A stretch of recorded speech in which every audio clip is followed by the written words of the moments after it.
اس کے بعد فرعون نے بنی اسرائیل کے بیٹوں کو قتل کرنے کی اور بیٹیوں کو زندہ چھوڑنے کا حکم دے دیا۔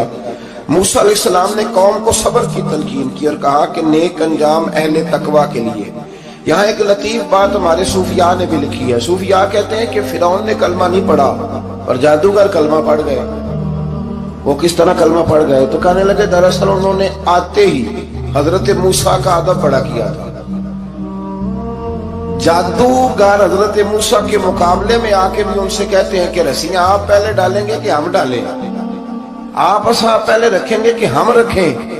تو اتنا سا ادب کیا تو رب کریم نے فرمایا جو نبی کا ادب کرے وہ بے ایمان نہیں رہ سکتا، جو نبی کا ادب کرے وہ بے ایمان نہیں رہ سکتا، اور جو نبی کی بے ادبی کرے وہ ایماندار نہیں رہ سکتا۔ ختم ہو گئی بات۔ یہاں ہمارے صوفیاء نے یہ بات لکھی ہے کہ چونکہ انہوں نے آتے ہی کہا تھا کہ آپ پہلے ڈالیں گے یا ہم پہلے ڈالیں، تو حضرت موسیٰ سے انہوں نے پوچھ لیا، نبی کے پوچھے بغیر پہل نہیں کی، تو اللہ نے انہیں ایمان کی دولت عطا کر دی۔ اللہ تعالیٰ نے فرعونیوں پر قحط سالی کا عذاب نازل کیا۔ فرعونیوں کا طریقہ یہ تھا کہ اچھائی کو اپنا کمال گردانتے تھے، کہتے تھے یہ ہماری طرف سے، اور برائی کو معاذ اللہ بدشگونی کے طور پر موسیٰ علیہ السلام کی طرف منسوب کرتے تھے، کہتے تھے معاذ اللہ آپ کی وجہ سے یہ سارا کچھ ہو رہا ہے۔ ہوتے نا نہیں کہتے جب سے میں وہاں گیا ہوں تب سے، ہمارے بزرگ ایک لطیفہ بھی سنایا کرتے تھے کہ کسی زمیندار نے نماز پڑھنی شروع کی تھی تو اس کے جانور مرنے شروع ہو گئے۔ اب لوگ سمجھتے ہیں کہ معاذ اللہ شاید یہ کسی بزرگ کے سبب سے ایسا ہے، حالانکہ یہ تو اللہ کی طرف سے آزمائش ہوتی ہے، اس کی حکمتیں ہوتی ہیں۔ اللہ تبارک و تعالیٰ نے ان پر عذاب کیا نازل کیا؟ آیت نمبر 130 اور 143 کبھی آپ سورہ اعراف کی پڑھیں تو اللہ تعالیٰ نے ان پر ٹڈیوں کا، جموں کا، مینڈکوں کا اور خون کا عذاب نازل کیا۔ یہ کس قسم کا عذاب ہے؟ جمعے پڑ گئے، ٹڈیاں آ گئی، یہ اللہ نے عذاب نازل کیا۔ جب وہ عذاب میں مبتلا ہوئے تو موسیٰ علیہ السلام سے کہا کہ آپ اللہ سے دعا کریں کہ ہم سے یہ عذاب ٹل جائے، اگر ایسا ہوا تو ہم ایمان لے آئیں گے، بنی اسرائیل کو بھی آزاد کر دیں گے۔ لیکن موسیٰ علیہ السلام کی دعا کے نتیجے میں جب عذاب ٹل جانے کے بعد فرعونی پھر اپنے وعدے سے پھر گئے۔ بنو قریظہ والوں نے بھی کئی دفعہ حضور سے وعدے کیے پر اپنے وعدوں پر قائم ہیں۔ ایک بات آپ سے یہاں روک کے عرض کر دوں، ہم بھی کئی دفعہ کہتے ہیں ذرا بریک کبھی گاڑی کی نہیں نہ لگتی تو ہم ارادہ کرتے ہیں کہ آج سے ہی نماز شروع کر دیں گے، ذرا طبیعت زیادہ لیل ہوتی ہے تو ارادہ کرتے ہیں نا کہ بھائی آج کے بعد ہم نے نیک، پھر کیا ہوتا ہے شفا ہو گئی تو چھٹی ہو گئی۔ یہ طریقہ درست نہیں، یہ تو کفار کا طریقہ بیان کیا نا قرآن پاک نے۔ فرمایا جب اللہ تبارک و تعالیٰ نے انہیں نجات دے دی تو اپنے وعدے سے مکر گئے، تو پھر اللہ تبارک و تعالیٰ نے بنی اسرائیل کو سمندر پار کر کے ایسی قوم کے پاس پہنچا دیا جو بتوں کی پرستش کرتی تھی۔ وہ تو بچ گئے لیکن فرعونی سارے دریا کے اندر غرق ہو گئے۔ حضرت موسیٰ علیہ السلام سے کہنے لگے کہ ہمارے لیے بھی یہ خدا بنا دیجیے۔ حضرت موسیٰ علیہ السلام نے فرمایا بت پرستی کرنے والے جاہل ہیں۔ یہ بت پرست قوم کے پاس جب گئے نا بنی اسرائیل والے، بت پوجتے ہوئے دیکھا تو کہنے لگے ہمارے لیے بھی سامنے بنا کے رکھ دو۔ فرمایا یہ تو جاہل ہے، تم انہیں دیکھ کے اثر قبول کر رہے ہو، اور اپنی جاہلیت کے باعث یہ ہلاک ہونے والے بھی ہیں۔ پھر اللہ تعالیٰ نے بنی اسرائیل پر اپنی نعمتوں کا ذکر فرمایا، اور موسیٰ علیہ السلام نے اپنی قوم میں ہارون علیہ السلام کو اپنا جانشین فرمایا اور کوہ طور پر تشریف لے گئے۔ اللہ نے فرمایا وہاں آ جائیں، میں آپ کو تورات عطا کرتا ہوں۔ 40 دن کا یہ عرصہ تھا۔ موسیٰ علیہ السلام نے وہاں پہ جا کے، وہ سارا واقعہ بھی انہی آیات میں ہے کہ حضرت موسیٰ نے عرض کیا تھا کہ رب ارنی، یا اللہ میں تجھے دیکھنا چاہتا ہوں، تو فرمایا لن ترانی، تو نہیں دیکھ سکتا۔